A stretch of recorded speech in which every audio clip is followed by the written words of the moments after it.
ఇన్‌స్టాగ్రామ్‌లో వైరల్ అవుతున్న ఈ పాస్తా రెసిపీని నేను ఇవాళ ట్రై చేశాను. సో, ప్రాసెస్ అయితే చాలా ఈజీగానే ఉంది. సో, ఒక కప్ ఆఫ్ పాస్తా, ఒక కప్ ఆఫ్ ఆనియన్, ఒక కప్ ఆఫ్ టమాటో యాడ్ చేసుకొని 2 glasses of water, little bit of salt add చేశాను.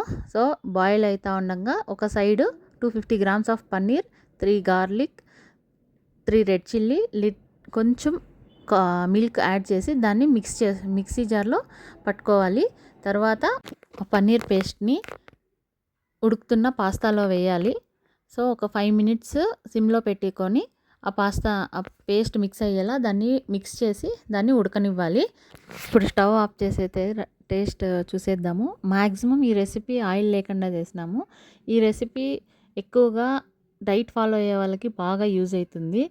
వితౌట్ 1 డ్రాప్ కూడా ఆయిల్ లేకుండా చేసాం కాబట్టి.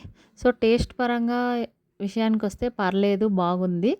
సో, మీరు కూడా ట్రై చేసి ఈ రెసిపీ ఎలా ఉందో కామెంట్ చేయండి. Thank you for watching.